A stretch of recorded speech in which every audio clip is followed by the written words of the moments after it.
প্রিয় দর্শক আসসালামু আলাইকুম। সানিয়া কবির রেসিপির আজকের আয়োজনে সবাইকে স্বাগতম জানাচ্ছি নতুন আরও একটি পর্ব দেখার জন্য। আর আজকের পর্বে আমি আপনাদের তৈরি করে দেখাবো হোটেল স্টাইলে সুজির হালুয়া। কিভাবে পারফেক্টভাবে হোটেল স্টাইলে সুজির হালুয়া তৈরি করতে হয় সেই রেসিপিটাই আজকে শেয়ার করছি। ভিডিওটি প্রথম থেকে শেষ পর্যন্ত দেখবেন, আশা করি সবার কাছে ভালো লাগবে। তাহলে চলুন দেখে নিই কীভাবে হোটেল স্টাইলে সুজির হালুয়া রান্না করতে হয়।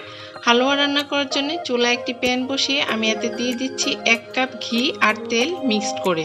এখানে আমি হাফ কাপ তেল আর হাফ কাপ ঘি নিয়েছি।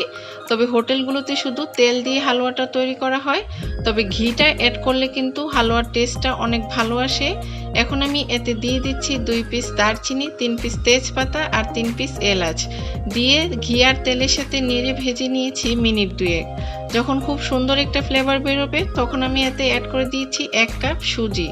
এখন ঘি আর তেলের সাথে সুজিটাকে নেড়ে চেড়ে ভেজে নিচ্ছি প্রায় 10 থেকে 12 মিনিটের মতো। প্রথমেই আমি জালটা কমিয়ে 5 থেকে 6 মিনিট ভেজে নিয়েছি। এখন জালটা একটু বাড়িয়ে দিয়ে এভাবে অনবরত নেড়ে চেড়ে আরও 6 থেকে 7 মিনিট ভেজে নেব। আর হ্যাঁ, 1 কাপ সুজির জন্য কিন্তু 1 কাপই তেল বা ঘি ব্যবহার করতে হবে। শুধু চাইলে ঘি দিয়েও হালুয়াটা তৈরি করতে পারেন, আবার তেল দিয়েও করতে পারেন।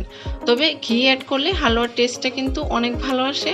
এখন যখনই এইভাবে ভাজতে ভাজতে সুজির কালারটা চেঞ্জ হয়ে যাবে তখন আমি এতে অ্যাড করে দিচ্ছি কিছু ড্রাই ফ্রুটস। এখানে আমি নিয়েছি 3 টেবিল চামচ পরিমাণ কিশমিশ, 2 টেবিল চামচ পরিমাণ কাঠবাদাম কুচি, 1 টেবিল চামচ পরিমাণ পেস্তা বাদাম কুচি।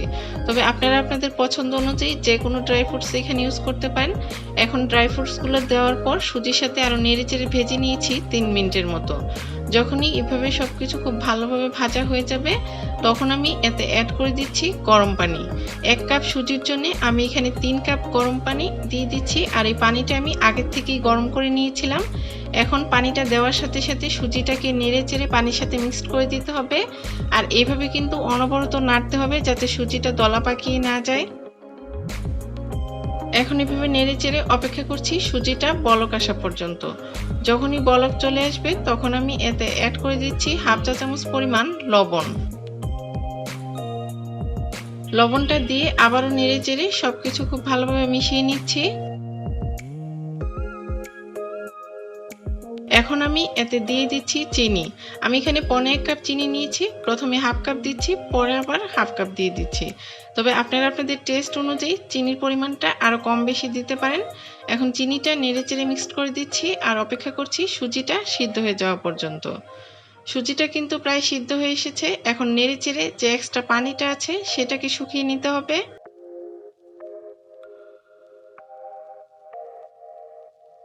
হোটেল স্টাইলে সুজির হালুয়াটা কিন্তু একটু নরমই হয়। তো এখন কিন্তু চুলার থেকে সুজির হালুয়াটা নামানোর আগে আমি এতে অ্যাড করে দিচ্ছি 1 টেবিল চামচ পরিমাণ ঘি। হালুয়াটা নামানোর আগে একটু ঘি অ্যাড করলে হালুয়া থেকে কিন্তু টাটকা একটা ঘির ফ্লেভার পাওয়া যায়, তখন খেতে কিন্তু আরও বেশি ভালো লাগে। তো হালুয়াটা কিন্তু তৈরি করা হয়ে গিয়েছে। এখন চুলার থেকে নামিয়ে নিচ্ছি আর একটা সার্ভিং ডিশে তুলে দেখিয়ে দিচ্ছি দেখতে কেমন হয়েছে। হালুয়াটা দেখতে যেমন সুন্দর হয়েছে, আলহামদুলিল্লাহ খেতেও কিন্তু খুব মজা হয়েছিল। এইভাবে সকালের নাস্তায় রুটি বা পরোটার সাথে হালুয়াটা তৈরি করতে পারেন, সবাই খেয়ে কিন্তু অনেক তৃপ্তি পাবে।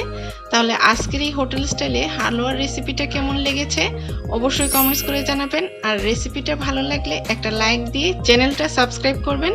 তাহলে আজকের ভিডিওটি এখানে শেষ করছি। সবাই খুব বেশি ভালো থাকবেন। আল্লাহ হাফেজ।